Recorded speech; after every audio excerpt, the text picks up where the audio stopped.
Good evening. Welcome to South Asia Newsline. I'm Lipakshi Khurana. Here are the top stories we're tracking for you on Thursday, the 26th of April. India's foreign minister meets Mongolian President in Ulaanbaatar to boost bilateral ties.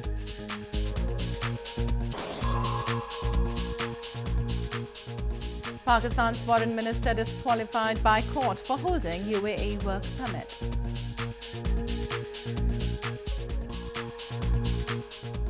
And Afghanistan's Shia Ulema Council sets conditions for voter registration. And now for all the details, Indian Foreign Minister Sushma Swaraj on Thursday held talks with Mongolian President Khaltmaagin Batulga in Ulaanbaatar to boost bilateral ties between the two nations. This was Swaraj's first visit to the Buddhist nation after she joined the office as the Foreign Minister in 2014. Indian Foreign Minister Sushma Swaraj met Mongolia's President Khaltmaagin Batulga in the Mongolian capital Ulaanbaatar on Thursday. Both the leaders held talks on issues of mutual interest to boost bilateral ties between the two nations. A day earlier, Swaraj held a meeting with her Mongolian counterpart and the two leaders discussed ways to increase cooperation in various sectors including trade, technology, energy and tourism. Early on Wednesday, Swaraj also addressed the Indian community in the Buddhist nation. I'm glad to see that the Indian community in Mongolia has already made a strong bond with the people of Mongolia. You can be a powerful force in promoting India's ties with Mongolia. This was Swaraj's maiden visit to Mongolia after she joined the office as Foreign Minister in 2014. She arrived in Mongolia on Tuesday after wrapping her one-day China visit, where she attended the meeting of the Shanghai Cooperation Organization in Beijing. Security was stepped up in China's Wuhan city as preparations were underway on Thursday for the visit of Indian Prime Minister Narendra Modi, who will meet Chinese President Xi Jinping for an informal summit on Friday. The last meeting between the two leaders took place in September last year after the 9th BRICS summit in China.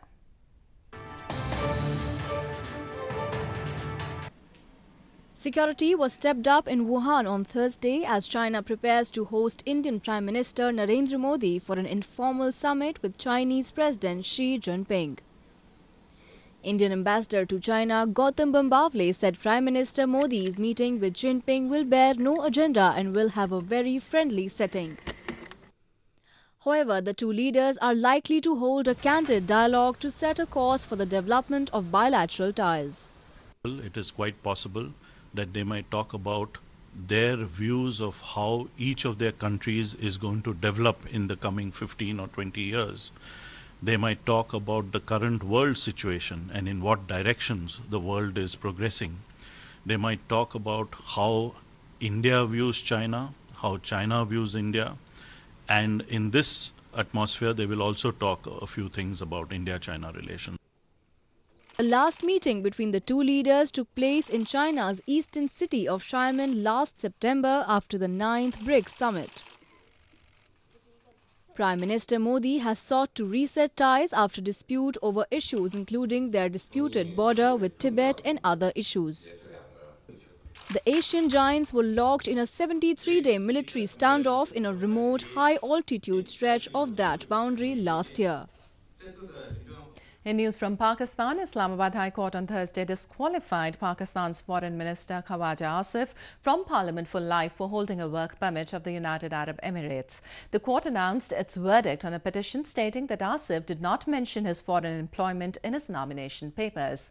According to the petition filed by Pakistan Tehreek-e-Insaf Party leader Usman Dar, who lost the general election to Asif in 2013, Asif was hired as a full-time employee of a company located in Abu Dhabi since 2011 and has held various positions, including those of the legal advisor and special advisor. A three-member bench announced the verdict against Asif and ruled that he is not honest and truthful as per the Constitution. As per the law, Asif will be unable to hold public or party office now.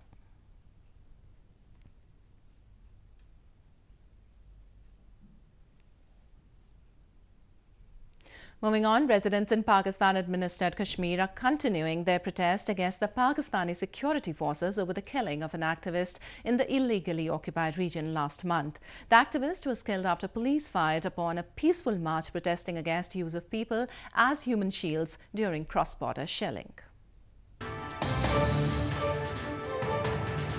Protests are continuing across Pakistan-administered Kashmir to seek justice for Naeem Butt, a political activist killed in police firing on March 16. Members of the Jammu Kashmir National Awami Party, Jammu Kashmir Liberation Front and Transport Union, Rawalakot carried out a sit-in protest outside the Deputy Commissioner office in Rawalakot city. They raised demands including immediate suspension of Deputy Commissioner and to punish the perpetrators of the crime. On Judicial Commission की report public के अंदर लाई जाए और public के अंदर बताया जाए कि इस खूनी खेल के पीछे कौन सी कुव्वतें मौजूद हैं, वो कौन सी कुव्वत है जो डीसी, जो एसपी, वज़ीर आज़म से भी ताकत है. On March 16, thousands of people had joined a march against the Pakistani army to express solidarity with the people suffering from cross-border shelling. Activist Naeem Butt was shot by the police during the protest. He succumbed to his injuries in the hospital.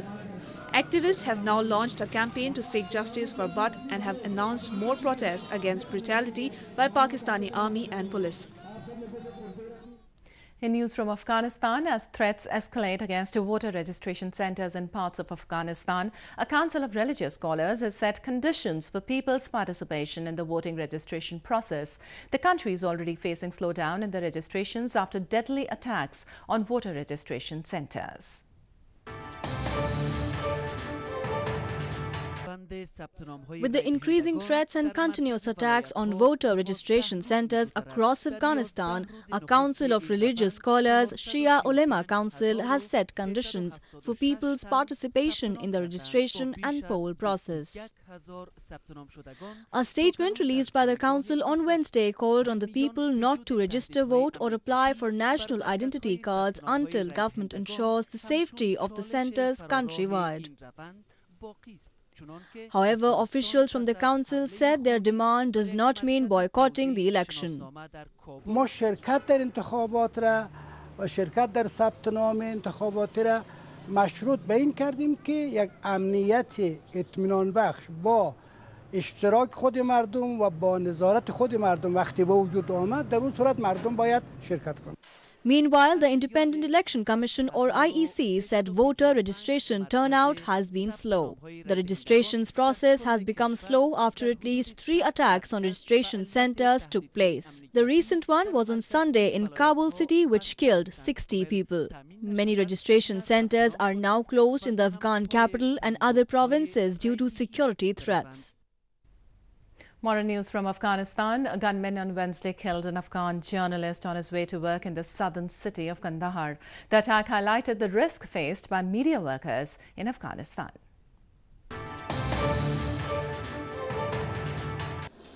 A gunman killed an Afghan journalist on his way to work in the southern city of Kandahar on Wednesday, an attack that highlighted the risk faced by media workers in Afghanistan. Abdul Manan Argand, who worked for the Kabul News TV, was shot dead by gunmen armed with AK-47s as he was driving his car, according to the police. The attack came the same day as the meeting in Kabul to discuss how to safeguard journalists took place. The UN mission in Afghanistan also issued a statement condemning the killing. شخصي د هیڅ چا سره تضاد نه لرو او بیا د دا رقم خپلواکه سړی و داسې یو بې ازاره سړی و داسې نه دی پر حقیقت باندې سترګې نه پټېږي نو خامخا داسې یو دسیسه ستا په جمع بینځ کې چې هغه مخالفین د دې هېواد دي نو دا په ډېر باندې ټوله باوري یو چې د دې هېواد مخالفینو د دې هېواد چې نه غواړي چې هېواد جوړ شي دغو خلکو د لاس څخه دا پیښه شوې ده تر هغو چې موږ ډاډه سوي نه یو تر هغو چې موږ ته اطمینان نه یې راکول سوی موږ به د هر ډول خبرونو البته دا د ټولو محلي رسنیو هغه کسان چې په کندهار کې کار کوي دا د دوی وروستی تصمیم دی چې موږ به په هېڅ قیمت باندې هېڅ نوه خبر نه خپروو تر څو موږ پوره د خپل امنیت اطمینان نسو او د شهید عبدالمنان ارغن قاتلین موږ ته په لاس نه کول یا قانون ته ونه سپارل سي. Last year was the bloodiest for journalists in Afghanistan, according to the Afghan Journalist Safety Committee, with at least 20 killed and 169 cases of violence or threats. In 2017, the majority of incidents of violence against media personnel took place in Afghan capital Kabul. Pakistan High Commissioner to India Suhail Mahmood visited the holiest Sikh shrine Golden Temple in India's northern Punjab province on Wednesday. This was Mahmood's first visit to the shrine, which he said he will cherish forever.